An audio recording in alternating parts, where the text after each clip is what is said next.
Hello everyone and welcome back to my kitchen. Today I wanted to share with you my all-time favorite recipe for the best Italian meatballs baked in a tomato sauce and topped with loads and loads of incredible cheese. There is something so special and delicious about this recipe.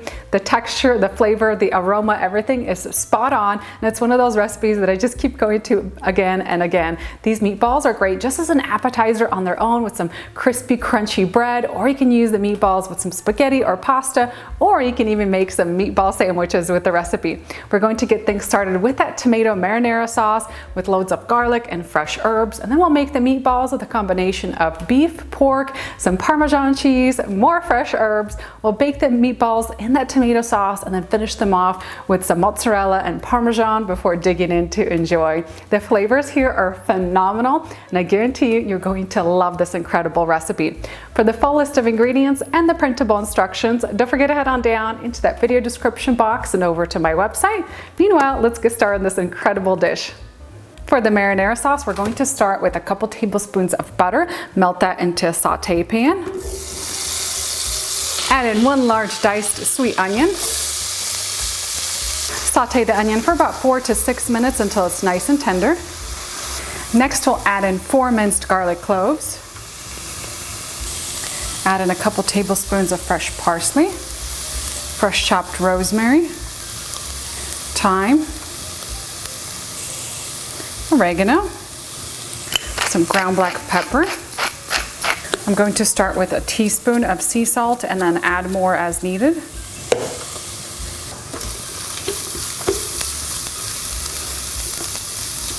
I have an 18-ounce jar of crushed tomatoes and an 18-ounce jar of diced tomatoes. I love that little bit of texture that it adds. We'll mix this all together. Let the sauce come up to simmer and then let it simmer away on the side for about 25 to 30 minutes while you're making the meatball mixture.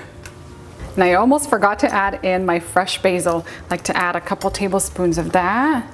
Stir that in, it's gonna add lots of great flavor. Let's switch gears and work on our meatball mixture. Next, we're going to need 1 pound of ground pork and 1 pound of ground beef. I like to use an 80-20 ratio. That extra fat is going to add lots of incredible flavor. And I recommend getting your ground meat directly at the butcher counter instead of purchasing like those vacuum sealed packages. This way your ground meat is going to have lots of more air, more volume, and then when you make the meatballs, they're going to be juicier, more tender, and they won't be super heavy and condensed. Drop your ground meat into a large mixing bowl. Sprinkle in ½ cup of panko breadcrumbs. Drop in 2 large eggs. Season this with fresh parsley, a couple tablespoons of fresh parsley, tablespoon of fresh oregano, fresh thyme, and fresh rosemary. Ground black pepper. About 2 teaspoons of sea salt, fresh basil, add in about a cup of grated Parmesan cheese, and you can either press or grate in 6 to 7 garlic cloves. And for our last ingredient, we'll need 2 grated medium-sized sweet onions. It makes for about 1.5 cups of grated onions. The grated onion is my little secret ingredient to making the juiciest meatballs. I add it to all my meatball recipes, and it just really adds something special to the meatball mixture. So grab your hands and work everything together. And you want to make sure that you're not overworking the meat. You want to make sure that you keep some of the air in there so you have nice meatball texture.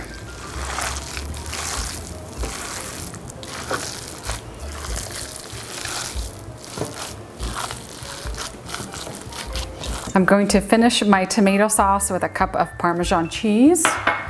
Stir that in until it's nicely melted. Just adds like this really nice salty umami flavor to the sauce.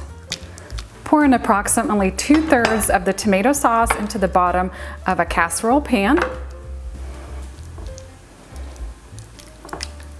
I'm using a 1/4 cup measuring scoop to measure out the mixture for each meatball. Just scoop it out and then gently roll it into a meatball. And we're gonna place that directly into that tomato sauce in the casserole.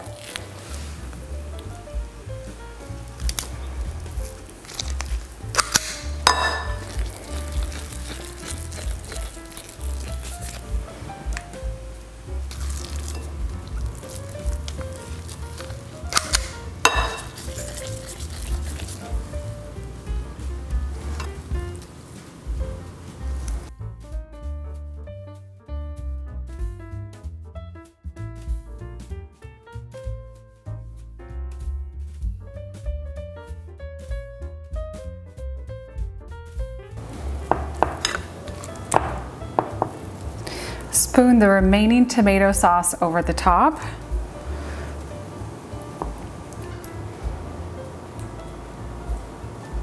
Finish these off with a little bit of ground black pepper and they're ready for the oven. I'm going to bake the meatballs at 425 degrees Fahrenheit for about 25 to 30 minutes or until the internal temperature reaches 165 degrees Fahrenheit. You want to insert your digital thermometer as close to the center as you possibly can. Once they're done baking, we'll come back to add the cheese on top.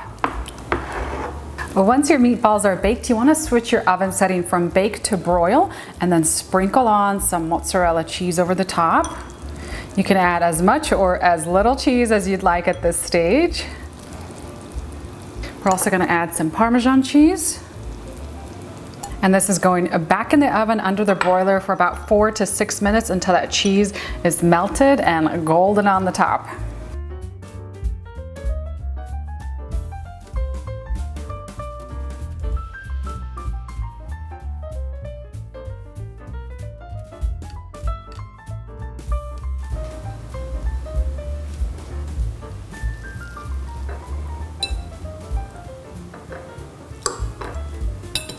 And our baked Italian meatballs are all done and ready to be enjoyed. I wish you guys could smell the aroma through your screens. They smell so incredibly delicious. I love that baked tomato, cheese, garlicky aroma. Smells so good. I'm going to eat these as an appetizer today. Toasted up some bread with a little bit of butter. You could just dip the bread into that sauce and enjoy it with the meatballs. And I love the texture of these meatballs. They're not dense, they have volume, they have air, and they're so incredibly juicy on the inside too. Just grab some of the sauce, some of the meatball. Oh, this looks so good.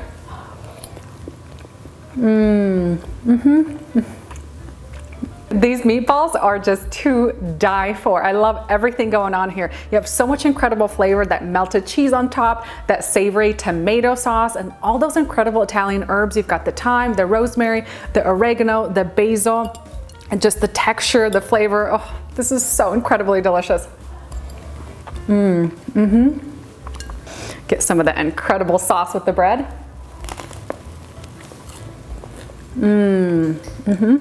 This easy and incredibly delicious meatball recipe is a favorite of mine, and I hope you enjoy it at home as well too.